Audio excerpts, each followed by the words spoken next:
Bismillah.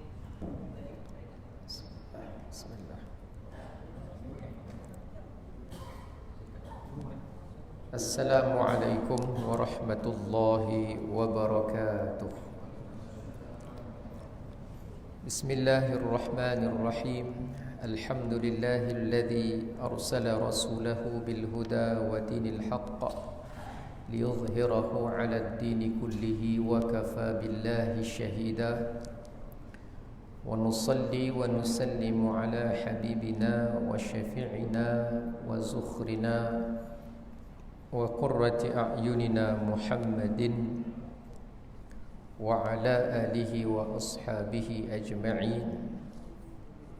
Rabbi shrah li sadri wa yassir li amri wahlul 'uqdatam min lisani yafqahu qawli. Wala hawla wala quwwata illa billahil aliyyil azim. Amma ba'd. Alhamdulillah.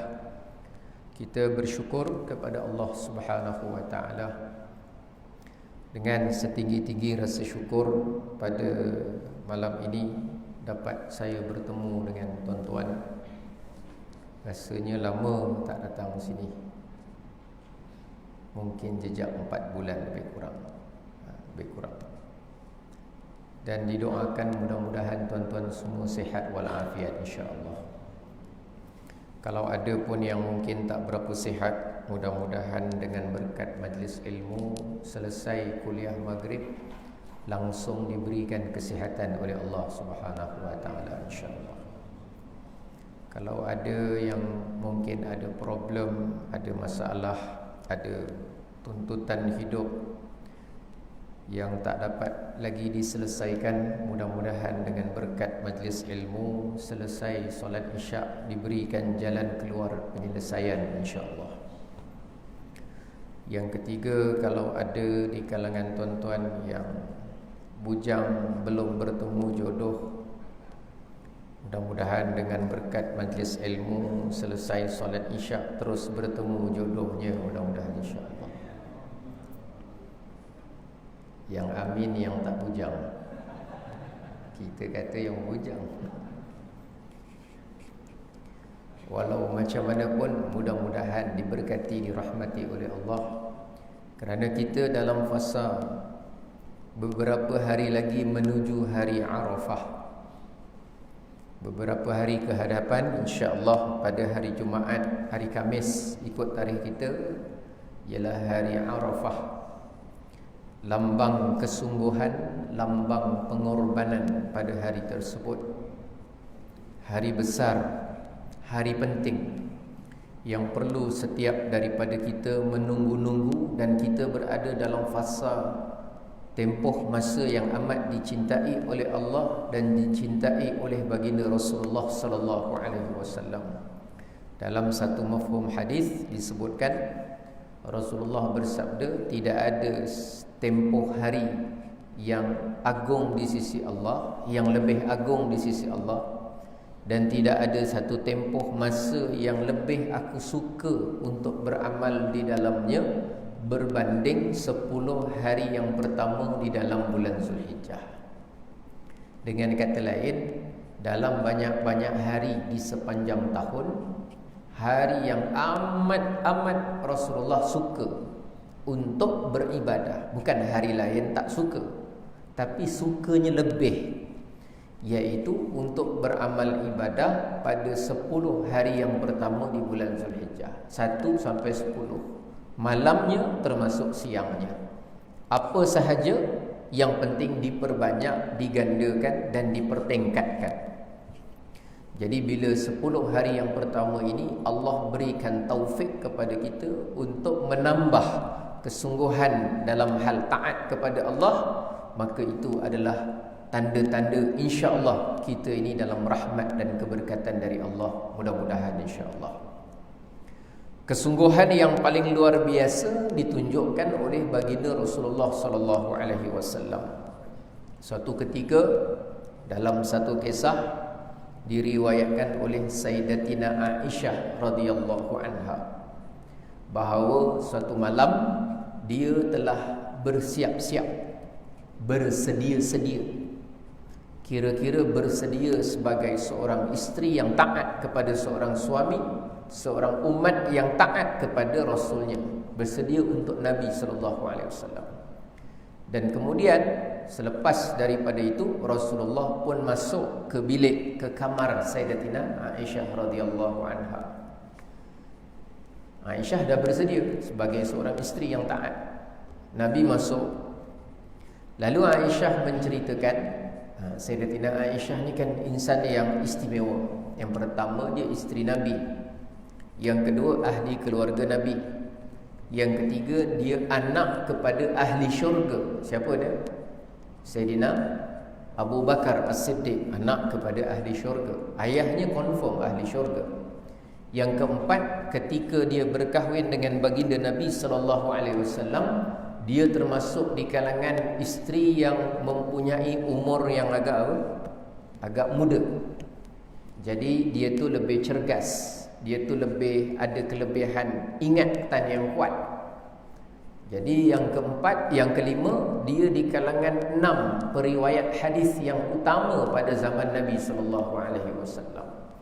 Dan yang ketujuh, kelebihan Sayyidatina Aisyah ialah kalau orang nak tanya hal hukum hakam yang berkaitan dalam bilik-bilik punya urusan, dalam rumah punya urusan, dalam selimut punya urusan, dalam bilik air punya urusan, tapi bukan urusan peribadi, tapi urusan hukum. Bukan urusan peribadi, tapi urusan hukum.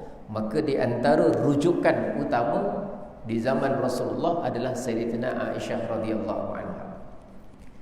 Jadi dalam isu Rasulullah mendekati Sayyidatina Aisyah, tiba-tiba Rasulullah bertanya kepada Aisyah, "Wahai Aisyah, adakah Aisyah izinkan saya, berikan saya keizinan untuk saya tinggalkan kamu, tapi saya nak pergi beribadah kepada Allah Subhanahu wa taala." Ini maknanya luar biasalah Rasulullah. Padahal kalau Rasulullah nak ibadah, perlu tak minta izin? Dari segi hukum lah, Nabi nak pergi ibadah, perlu tak minta izin kepada isterinya? Tak perlu lah. Tak perlu. Kerana apa yang Rasulullah buat pasti betul, yang sebaliknya pasti salah. Nabi buat betul.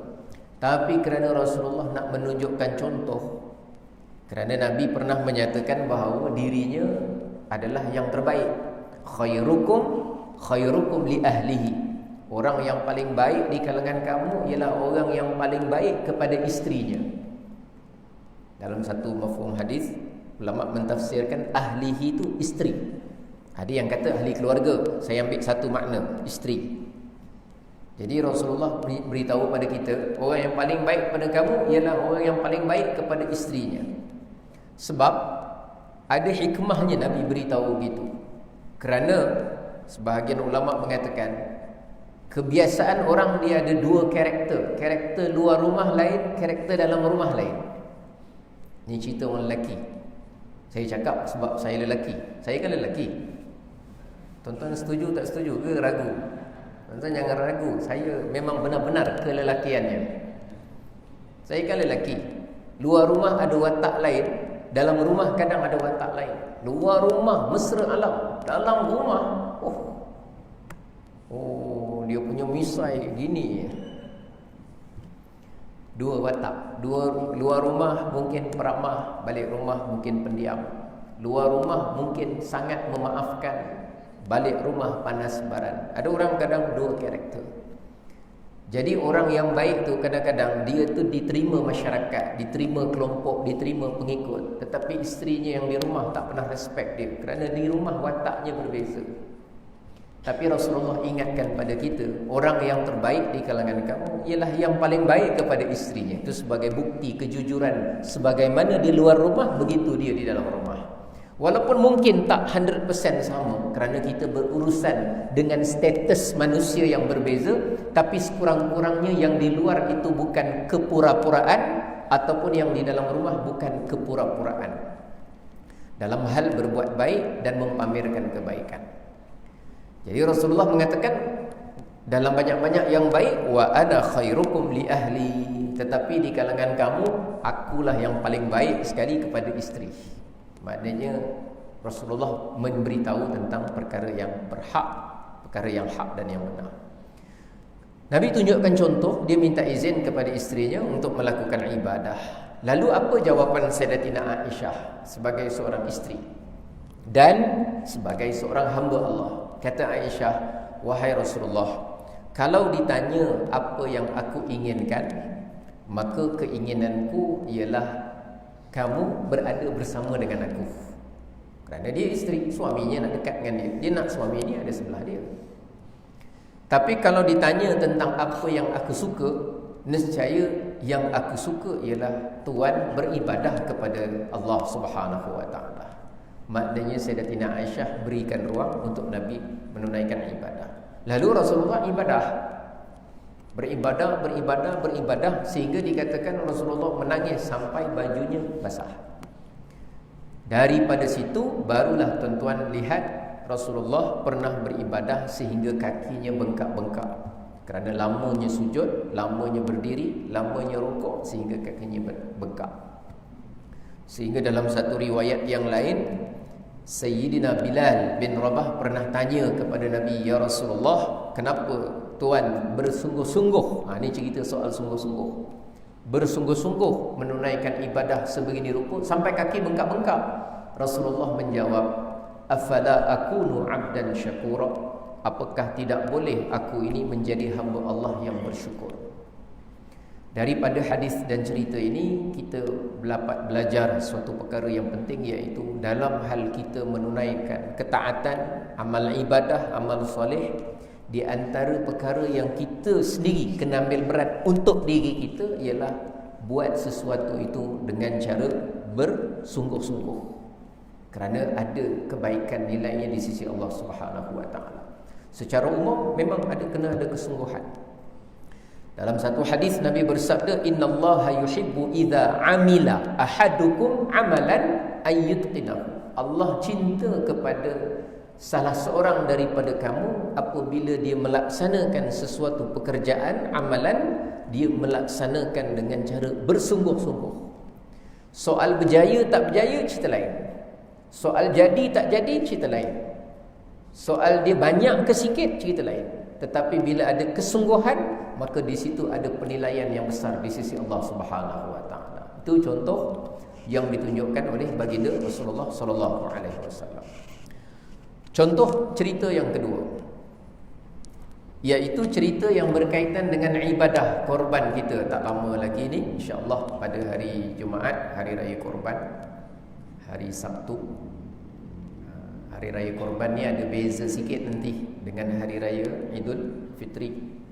Salah satu beza yang nampak, tuan-tuan akan dengar bacaan takbir hari raya nanti ada beza sikit.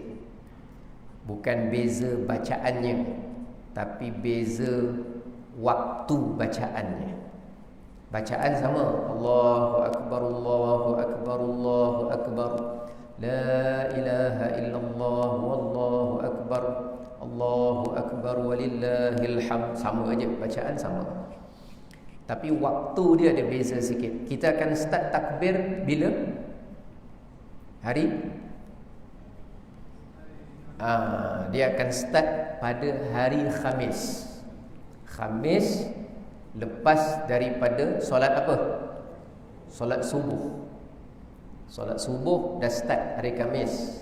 Maknanya 9 hari bulan, hari Arafah. Jadi tuan-tuan bila dengar dan tuan-tuan ada pada subuh hari Khamis nanti sembahyang, habis je Assalamualaikum, Assalamualaikum, Allahu Akbar, Allahu Akbar. Padahal raya esok Jumaat, tapi subuh Khamis dah boleh baca. Dan dia akan berakhir nanti pada hari Khamis, Jumaat, Sabtu, Ahad, Isnin 9, 10, 11, 12, 13. Tapi hari Isnin ni pada waktu apa? Last sekali pada waktu asar. Kira-kira akan kena pada 23 waktu solat. Dia bukan 25. Kalau 5, 10, 15, 20, 25. Tak, dia bukan 25. Dia kira nanti 23. Sebab dia bermula daripada sini subuh Sini kena subuh, sini kena subuh, sini kena subuh.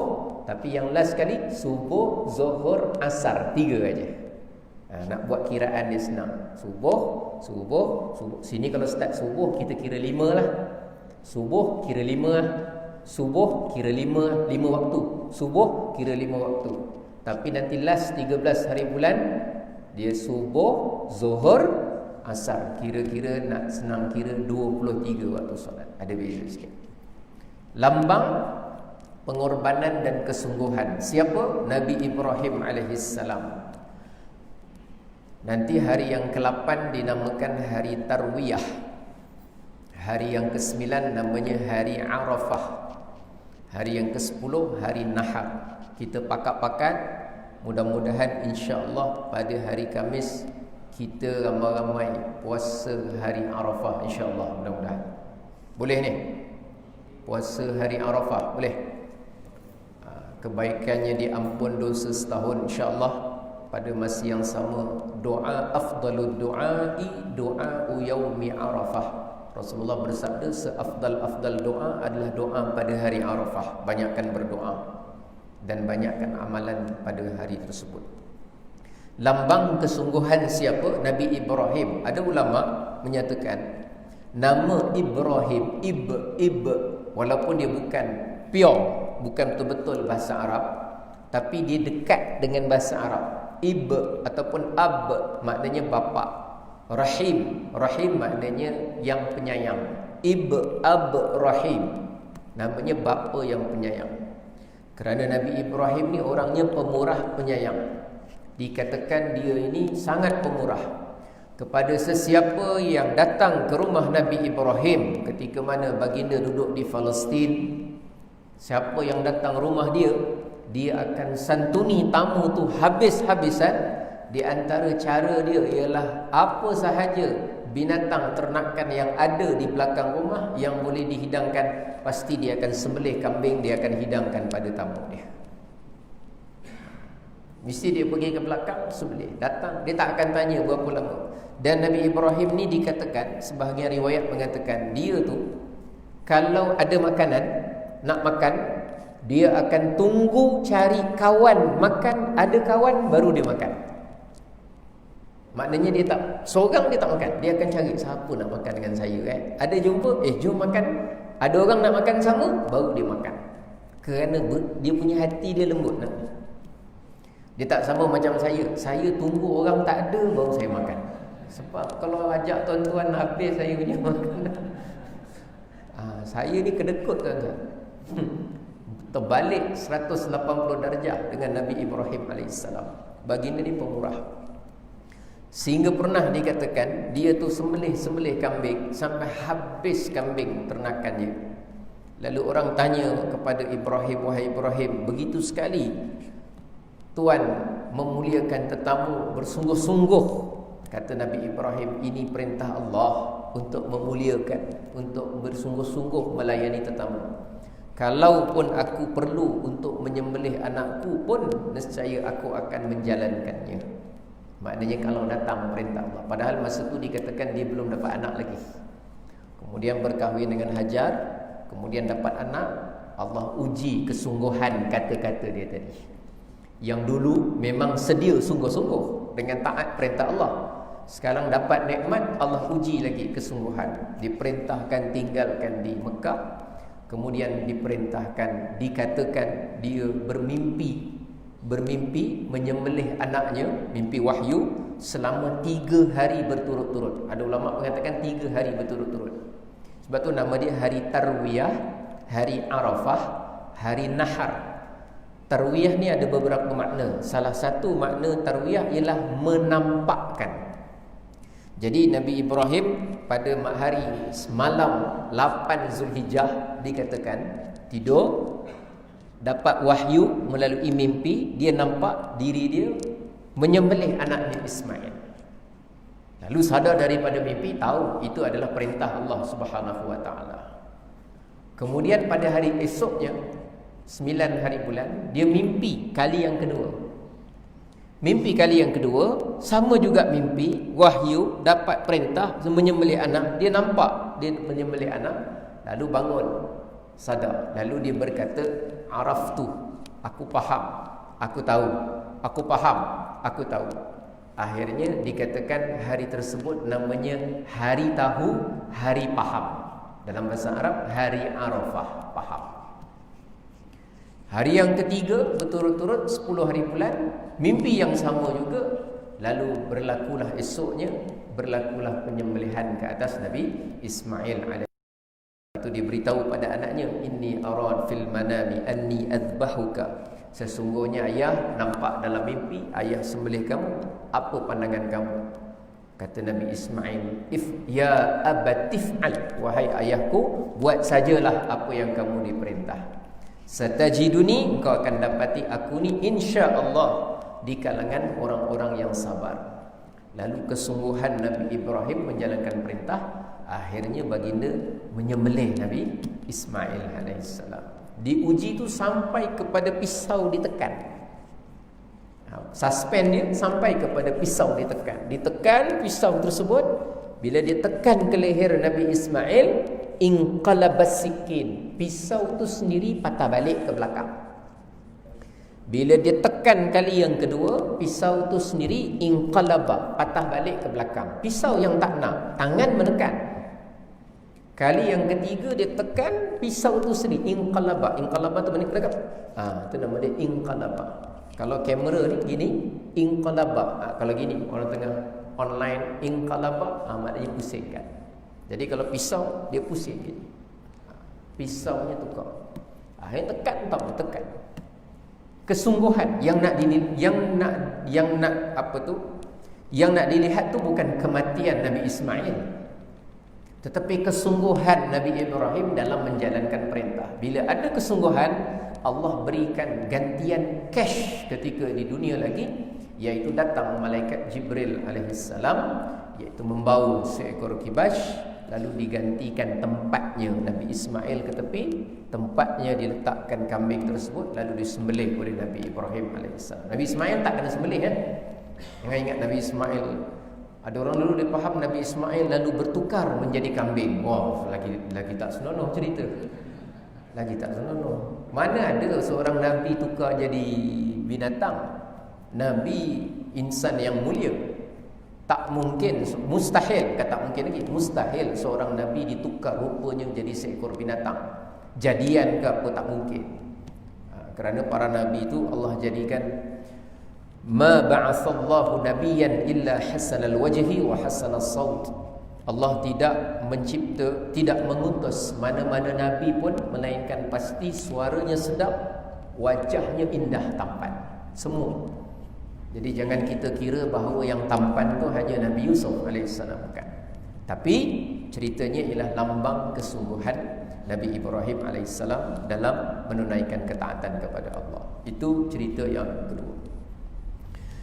Cerita yang ketiga, tuan-tuan yang dirahmati oleh Allah, ialah cerita yang tuan-tuan selalu dengar, iaitu cerita yang ada di dalam surah Al-Kahfi. Surah yang bagus tuan-tuan baca pada hari apa? Hari Jumaat. Khamis malam Jumaat boleh, ataupun pagi Jumaat boleh, siang ataupun petang Jumaat boleh, tak kisah. Surah Al-Kahfi. Dalam surah Al-Kahfi ada 4 kisah besar yang penting. Jadi siapa yang baca surah Al-Kahfi, maka Allah akan cahayakan dia daripada Jumaat ini sampai ke Jumaat yang ke depan. Satu minggu tu penuh dengan cahaya untuk dia. Allah jadi anar lahu. Allah akan berikan dia cahaya. Baik, dalam surah Al-Kahfi ada cerita tentang 4 perkara yang menjadi ujian di sepanjang hidup kita sebagai seorang manusia. Semua ada, insya-Allah, tak sikit banyak kena. Yang pertama, cerita tentang apa? Ashabul Kahfi sendiri, iaitu ujian berkaitan dengan akidah, iman, kepercayaan dan pegangan. Macam mana dia lari selamatkan diri ketika raja paksa supaya sembah raja. Mereka bincang sesama mereka, apa nak jadi ni? Askar semua dah gempur-gempur rumah. Dia minta persaksian, kamu sembah siapa? Kamu sembah siapa? Kita ni bertujuh, berlapan ni sembah Allah. Kejap lagi askar tu datang, habis kita dia tanya. Takkan kita nak cakap kita sembah raja tu? Akhirnya mereka lari, jumpa seorang pekebun petani. Akhirnya minta jalan. Ada tak tempat kami nak sembunyi? Ditunjukkan. Kalau kamu nak, atas tu ada gua sana. Lalu dititipkan bersama dengan seekor anjing. Anjing tunjukkan jalan, dia katakan.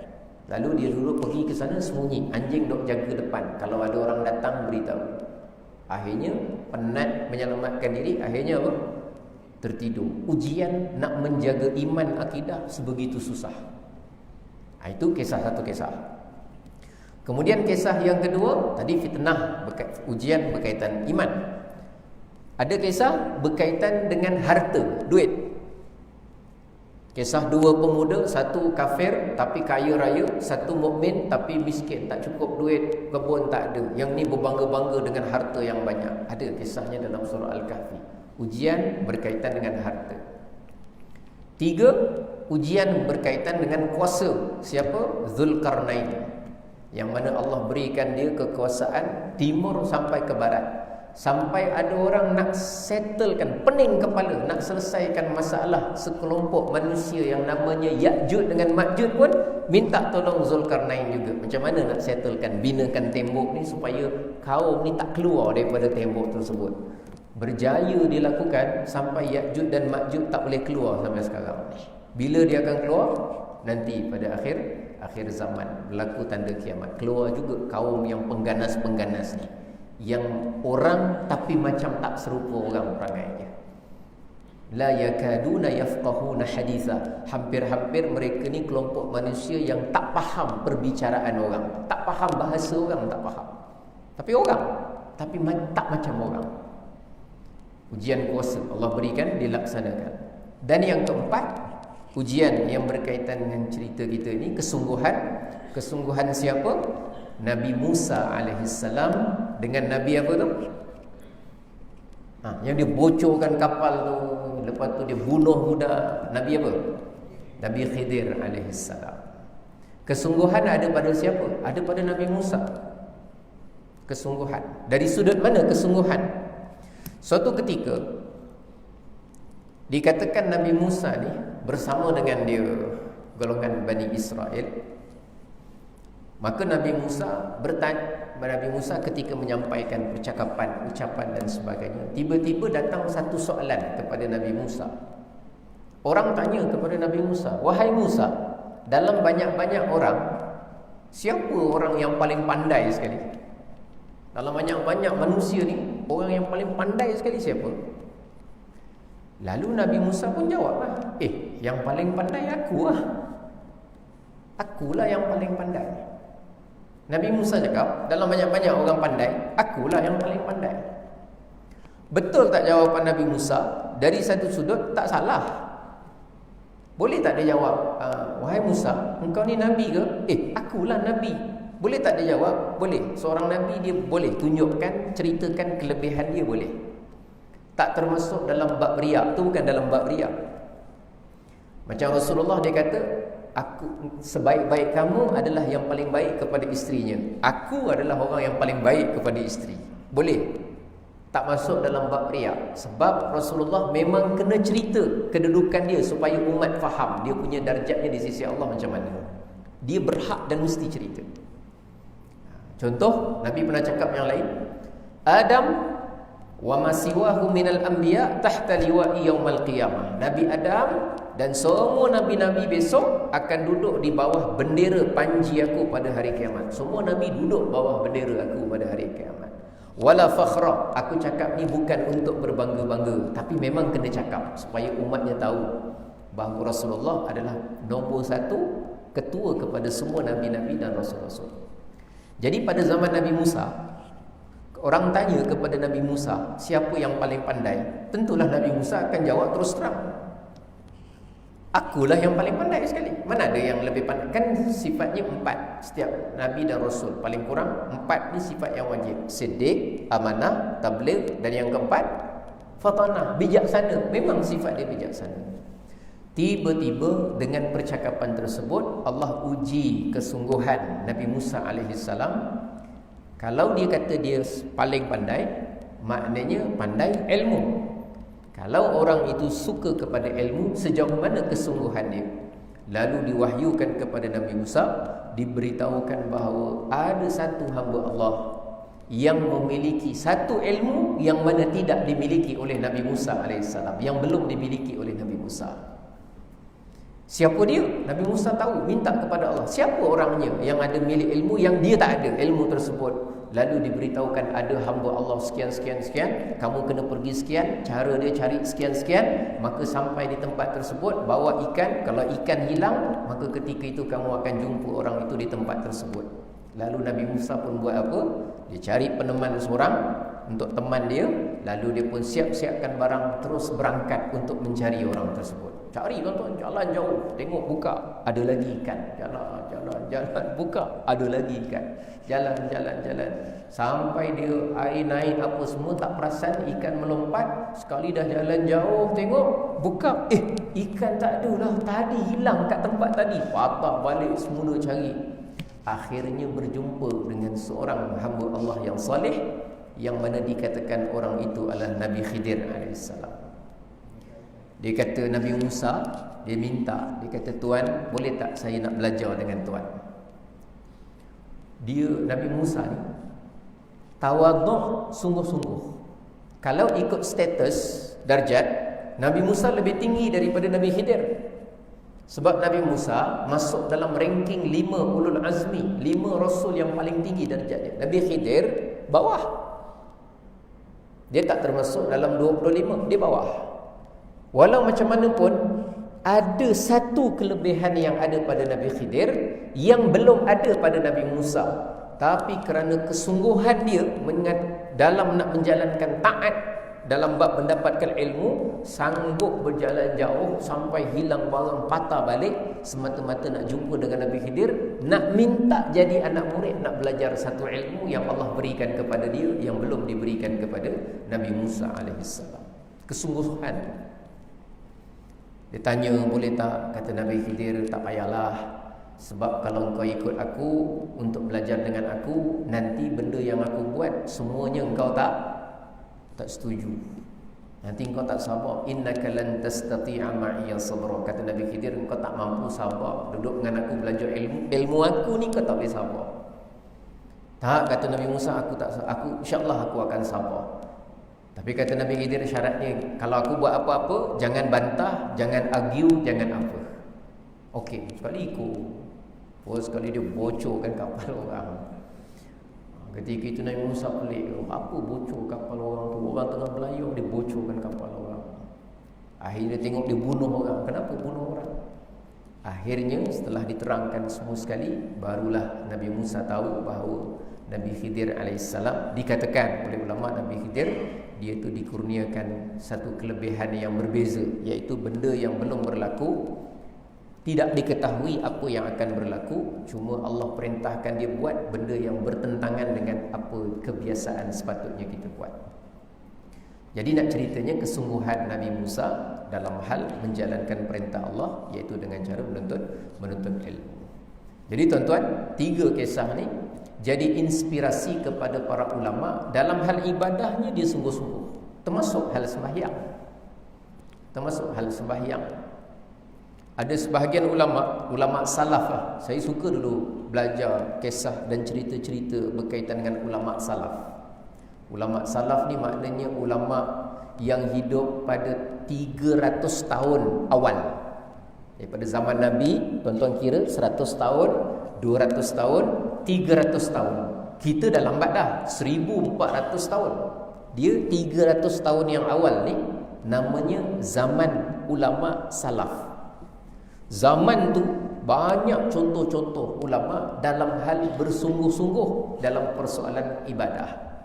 Sehingga bila dia sungguh-sungguh, Allah berikan dia satu kelebihan yang dia dapat nikmati, yang mana tak dirasai oleh orang lain kalau orang lain tak menjalani proses kesungguhan ibadah. Contoh. Rasulullah memiliki seorang cicit namanya Ali bin Al-Husain bin Ali bin seterusnya. Cicit lah, pangkat cicit Rasulullah sallallahu alaihi wasallam. Beliau ni ada kelebihan. Bila dia tengah solat, dia punya sungguh-sungguh luar biasa. Khusyuk, sampai khusyuk tu luar biasa. Satu hari dia tengah solat di dalam rumah, tengah solat sunat, maka dia sedang sujud, tiba-tiba berlaku kebakaran dekat rumah dia. Rumah dia terbakar, bukan semua, sebahagian rumah terbakar. Jadi bila orang tengok rumah dia terbakar, dia tengah sujud, tengah sembahyang, orang tengok terbakar, orang pun bising, rumah Sayyidina Ali terbakar, tolong. Dengan terbakar, api marak apa semua, dia kat dalam rumah tengah sujud, tengah sembahyang. Orang semua padamkan. Habis padamkan kebakaran, masih ada baki rumah yang mungkin tak terbakar. Habis padam kebakaran, sekali tengok, dia baru habis sembahyang sunat. Habis, Assalamualaikum warahmatullahi, Assalamualaikum warahmatullahi. Lepas dia bagi salam, dia tengok rumah dia apa? Dah terbakar rumah dia. Lalu orang pun tanya, wahai Ali, kau tak tengok rumah kau terbakar? Kau tak perasan? Aku tak perasan, aku baru habis sembahyang, dia kata. Habis tadi kau ke mana? Aku sujud kat sini. Kenapa kau tak tahu? Kau tak dengar orang jerit-jerit bakar? Dia kata, ketika aku sembahyang tadi, fikiran aku ni sedang sibuk fikirkan tentang panasnya api neraka, sampai api kat dunia tak perasan, tuan-tuan. Sampai api yang kat dunia tak perasan. Dia tak perasan panas apa semua, dia semua. Dia tidak dirasakan panas api dunia kerana sedang khusyuk bersungguh-sungguh merasakan kepanasan api pada hari akhirat. Allah gantikan selamat dia dekat dunia dengan sebab itu. Tapi ini contoh orang yang disebutnya, maknanya tarafnya wali Allah dah kebakaran. Tuan-tuan, bila rumah terbakar, na'udzubillah, kalau rumah tuan-tuan terbakar, orang panggil bomba, tuan-tuan jangan sujud aja Ini saya bagi tahu dulu ni. Bukan makna. Sebenarnya kalau kita sembahyang rumah terbakar, kita berhenti lari kan boleh. Apa salahnya? Sebab dia mengancam nyawa kita. Tapi Allah berikan kepada dia, bukan dia tak lari, bukan dia tak nak tolong, bukan dia tak nak selamatkan rumah dia. Dia memang tak sedar kebakaran tu, dia tak sedar. Habis nak buat macam mana? Dia tak sedar. Dulu ada seorang waliullah perempuan. Dia ni satu hari dia mengulir roti. Dia buat roti. Lalu setelah dia siap buat roti, dia pun masuk ke dalam ketuhak, masuk dalam oven. Oven dulu kan tembok gitu, ada api tepi gitu, terbuka macam tu je zaman-zaman tu. Jadi dia pun masukkan roti dia, sementara tunggu masak, kerana dia ni ahli ibadah. Lalu dia pun pergi masuk ke bilik menunaikan solat. Ketika dia menunaikan solat, anak kecil dia, taklah baby sangat, dah boleh merangkak gitu. Budak tu tiba-tiba jalan panjat masuk dalam oven tu. Dia tengah sembahyang, dia tak perasan, tak tahu pun. Lalu dia pun sibuk dengan sembahyangnya kerana sungguh-sungguh fokus kepada sembahyang. Dia sembahyang, lalu budak tu berada dalam oven tersebut. Budak tu masuk dalam oven. Setelah dia habis sembahyang, habis saja sembahyang, beri salam, dia pun bangun, dia menuju ke ketuha tempat masak oven tu. Tiba-tiba dia tengok anak dia baru keluar daripada situ. Dengan penuh abu debu apa semua, keluar daripada tu, turun ke bawah. Zahirnya menunjukkan dia tadi duduk kat dalam tu, tapi sikit pun badannya tak melecup. Rupa-rupanya Allah kurniakan kepada dia, diselamatkan anaknya yang masuk dalam oven tersebut. Barakah kesungguhan dia ketika mana melaksanakan khusyuk di dalam salat, ketika dia menyembah dan beribadah kepada Allah Subhanahu wa taala. Diganti cash oleh Allah. Tapi luar biasa seperti itulah. Tuan-tuan kalau tengah semayang, anak ketik-ketik main gas terus berhenti, tuan-tuan tolong pergi ke dapur segera. Takut dia ketik, gasnya terbuka, satu bilik bau gas memberi bahaya. Saya bukan cerita tentang gas atau tak gas budak tu ataupun orang dewasa. Saya nak cerita bahawa Rasulullah dan para Nabi menunjukkan kesungguhan dalam beribadah, maka ditiru oleh para ulama sehingga mereka itu diberikan kelebihan-kelebihan yang tertentu, hasil daripada kesungguhan mereka menjalankan perintah Allah Subhanahu wa taala. Jadi tuan-tuan yang dirahmati oleh Allah, itulah yang dapat kita kongsikan pada malam yang mulia ini. Mudah-mudahan insya-Allah dengan musim ini, jagalah kesihatan tuan-tuan dengan baik, patuhilah SOP yang ada. Mudah-mudahan menjadi asbab. Sebab sekarang kita ada kluster yang baru dekat sini. Bukit Tiram. Dengarnya begitu, jadi kita risau dia makin dekat. Na'udzubillah, jangan ada kluster Damai Jaya pula. Jadi kita jagalah sama kita. Dan saya mohon maaf kerana saya terus pecut. Saya sembahyang mungkin di masjid di Taman Yu, mudah-mudahan insya-Allah, kerana lepas isyak saya ada kelas. Wallahu a'lam bissawab. Wassallallahu ala sayyidina Muhammad wa ala alihi wa sahbihi wa baraka wasallam. Walhamdulillahirabbil alamin. Wabillahi taufiq wal hidayah. Wassalamualaikum warahmatullahi wabarakatuh.